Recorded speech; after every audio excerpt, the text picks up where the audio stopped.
불자들끼리 만나면은 우리가 흔히 인사말로 성불하세요 이렇게 인사를 합니다. 그럼 성불하세요, 성불하세요. 결국은 부처님 되십시오 이런 말입니다. 그런데 그러면은 부처님이 된다 이게 무슨 의미냐 이런 거를 한번 살펴볼 필요가 있습니다. 뭐가 부처님이 된다.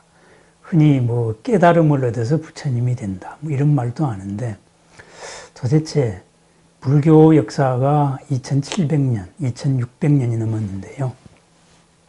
이 동안에 가장 대중적으로 생각해온 성불하세요, 신앙적으로. 이것은 어떤 개념일까? 이런 의문을 한번 가져보게 됩니다. 물론 교학적으로는 여러 성불에 대한 부처님이 된다. 이 개념은 여러 종파에 따라 가지고 다 다릅니다. 미묘한 차이들이 있습니다. 가장 크게는 남전 상자부하고 그리고 북방의 대중부, 북방의 이제 대승불교 차이가 많지요. 그리고 또 부처님이 된다 하는 게 과연 무슨 의미냐? 그래서 부처님으로서 삼계를 벗어나서 완전히 사라진 존재냐? 이렇게 바라보는 쪽도 있고 그게 아니고 영원한 부처님으로서 언제 어디서나 계시는 모든 사람을 이롭게 하는 부처다 이런 것도 있습니다. 그런데 이 부처가 된다. 그래 부처님이 뭐냐? 어떻게 해야 부처가 되느냐? 이랬을 때 가장 대중적으로 완성된 것은 인도에서는 거의 마지막에 결집되었다고 보는 밀교 이전에 화엄경입니다. 화엄경의 대단원이 입법계품입니다. 39품의 입법계품인데 이 입법계품이 화엄경의 양으로 따지면 반을 차지합니다. 결국은 그 앞에 수많은 보살들이 나와서 우리가 가지고 있는 수많은 공덕들 이런 것을 다 표현을 합니다. 그래서 참 셀 수도 없이 많은 공덕들을 표현을 했는데 이러한 공덕을 완전히 실현한 체득한 존재로서의 부처, 이 부처가 되는 길을 선제동자가 나는 걸어가겠다. 이렇게 말해서 문수보살의 지도를 받아가지고 이제 스승들을 찾아서 한 사람 한 사람 가게 됩니다. 여기에 인도적인 성불하세요의 개념이 드러나는데 그게 뭐냐? 그냥 고요히 앉아가지고 이렇게 고요히 앉아서 마음을 깨쳐가지고 성불한다. 이런 개념이 아니에요. 입법계품을 보면은 54명의 선지식을 만납니다. 54명의 선지식. 맨 처음이 문수보살이고 마지막이 문수보살이고 그리고 문수보살을 만나서 길을 떠나서 수많은 스승들을 만납니다. 그런데 이 스승들을 보면은 스승들의 종류가 참 다양해요. 처음에 출발할 때에는 출가 수행자들, 비구들이죠. 비구들을 만남으로써 마음을 딱 다잡고 시작을 해서 그 다음부터는 장자, 뭐 요즘식으로 말하면은 뭐 장사하는 사람들입니다. 무역을 해서 돈 많이 번 사람들, 아니면은 이제 거래를 해서 돈 많이 번 사람들, 주로 이런 사람들이죠. 이러는 장사꾼도 있고, 그리고 그 44명 가운데 여인이 등장하는 것이 20명이나 됩니다. 세상에 수행에서의 최대의적이 여자라는데 화엄경의 53선지식, 사실은 54명인데 54선지식의 거의 선지식 중에서 20명이 여자예요. 그 여자 중에는 그 감촉만 닿으면은 모든 사람이 열반의 낙을 얻는다. 뭐 이런 여자도 있어요. 요즘식으로 말하면 뭐겠어요? 접촉을 해서 그 여자의 혀와 닿으면 성불을 얻는다. 아니 성불이 아니라 어떤 경지를 얻는다. 보살의 경지를 얻는다. 이렇게 해서 일단 이런 54선지식을 통하여서 하나하나 얻어나가는 과정이 뭐 십신품이라든가 십신품이라든가 쭉 나가서 마침내는 십지품을 거쳐가지고 등강, 묘강을 거쳐서 부처가 되는 이런 얘기입니다. 결국은 뭐냐? 인도식의 마지막으로 최종적으로 부처가 되는 길이다 하는 것은 현실 삶 속에서 부처로 완성이 돼야 된다. 이런 거를 의미하는 겁니다. 현실 삶 속에서. 그래서 우리가 흔히 중생이다, 뭐다 이렇게 파악하고 있는 여러 생활인들, 이런 존재들 속에서 참 부처의 모습을 찾아낼 때, 그러한 부처의 모습을 찾아낼 수 있을 때 내 마음에서 그런 부처도 모습을 드러내는 겁니다.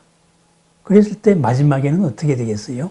최종적으로는 온 시방 어느 곳에서 언제나 어디서나 나는 부처님의 공덕을 드러낼 수 있는 부처님이 되는 겁니다. 그래서 등각, 묘각, 불 이렇게 나가는 겁니다.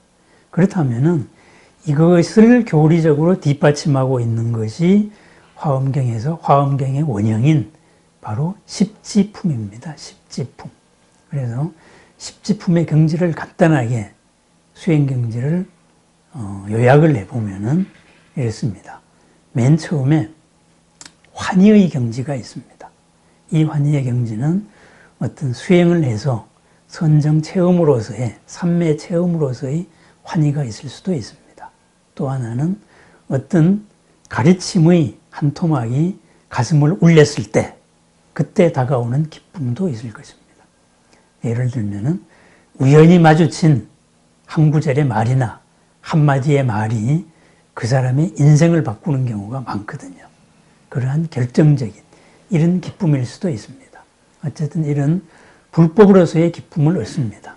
그리고 그것으로서의 수행으로서의 기쁨을 얻습니다. 지금까지 경험하지 못했던 새로운 삶의 지평이 열린 바로 그런 장면이 되겠습니다. 그러면은 이 기쁨의 경지, 새로운 삶이 열렸어요. 새로운 관점이 보였어요. 이랬을 때는 어떻게 되겠어요? 지금까지와는 다른 삶을 살게 됩니다. 지금까지 나를 지배해왔던 여러 가지 생각 방식이나 행동 양식이라든가, 그리고 생각하려는 관성이라든가, 습관이죠. 이런 것에서 벗어나는 점차 수행이 들어가는 겁니다. 참 지혜가 드러난다 이거죠. 그것을 두 번째 경지 이구지라고 그럽니다. 때를 벗어난다. 결국은 뭐예요? 번뇌를 점점 벗어난다. 그래서 지금까지 다르게 보기 시작하는 겁니다. 세상을. 그렇게 돼서 이구지. 이렇게 되면은 그 다음번에는 뭐가 되겠어요?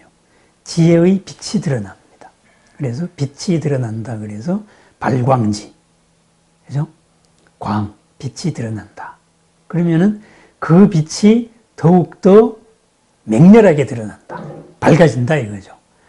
그래서 몰랐던 내 속에 있던 본래의 지혜가 막 솟아오릅니다. 그것이 불꽃같이 솟아오른다. 그래서 염해지라고 합니다.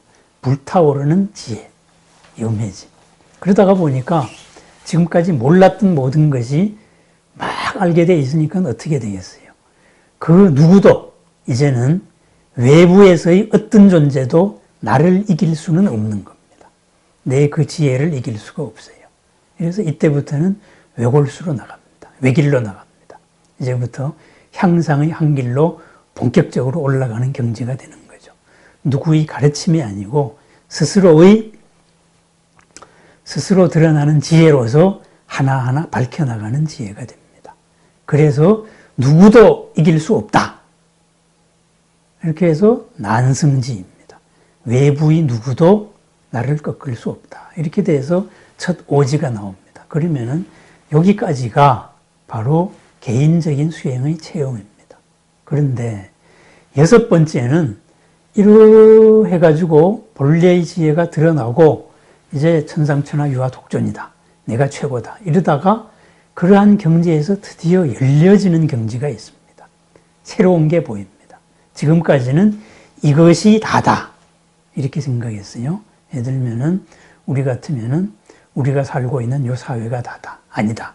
그리고 조금 더 능력이 커지면은 이 지구가 다다. 인류로 확장될 수 있고 이런 식으로 점점 더 확장되어 가는 개념입니다. 그래서 새로운 넓은 지금까지 몰랐던 느끼지 못했던 이런 세상들이 이런 차원들이 드러나기 시작합니다. 그것을 현전지라고 합니다. 눈앞에 드러난다.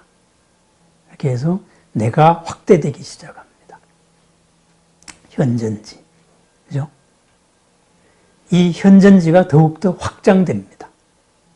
그래서 나의 지혜와 이 지혜가 이루어지는 대상, 내가 점점 더 커진다. 이래서 원행지, 점점 더 나아가게 된다. 이 말이죠. 결국은 뭐냐? 수행이라는 것은 삶이라는 것도 그렇습니다.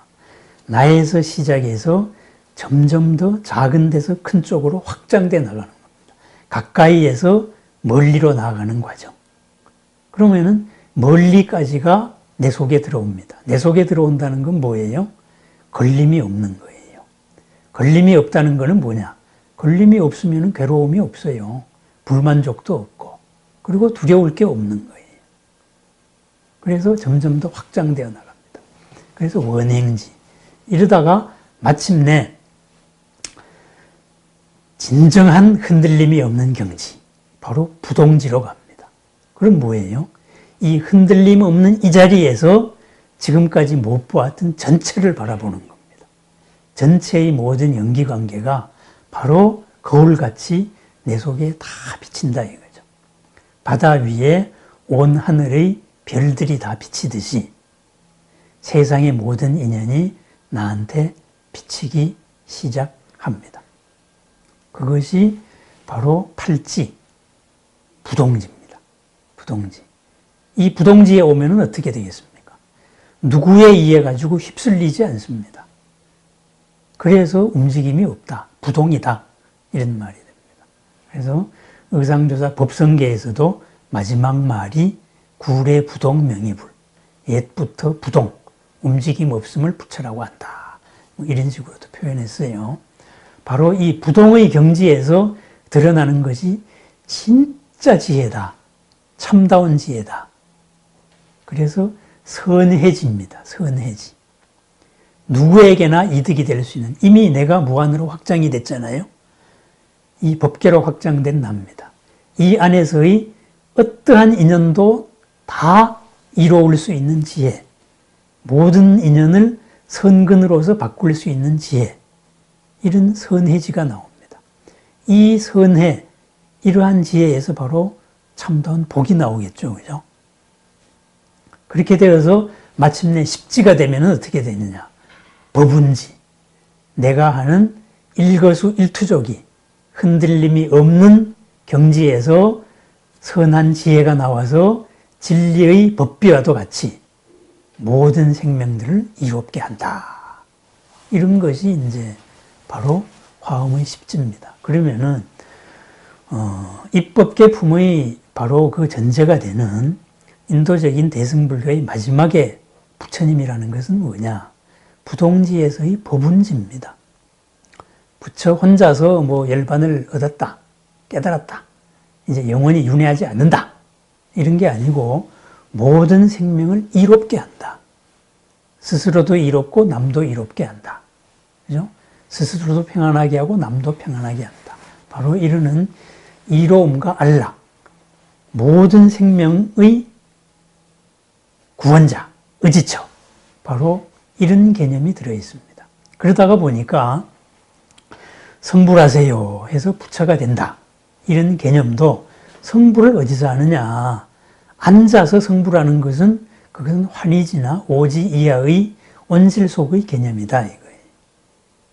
나의 한계를 깨고 점점 더 내가 확장되어 나가는 이러는 과정이 있어야 되겠다. 그래서 입법계 품에서는 수많은 삶의 현장을 사는 사람들 속에서 스승을 찾아 나가는, 그래서 그것으로서 부처로 완성되어 가는 십지의 공덕을 완성해 나가는 수행이 펼쳐집니다. 그러면은 이 대승에서의 부처는 뭐냐? 바로 언제나 어디서나 큰 생명이나 작은 존재나 모두 거기에 맞는 진리의 법비를 내리는 사람, 그런 존재, 바로 이런 존재입니다. 구체적으로 우리와 관계가 있는, 살아있는 우리와 관계가 있는 존재다, 이렇게 될 수도 있습니다. 이러한 대승불교의 이런 사상이 바로 중국적으로도 펼쳐집니다. 그것이 바로 서육입니다. 서육이. 그래서 요 서유기에 대한 얘기를 다시 시작을 해 보겠습니다. 감사합니다.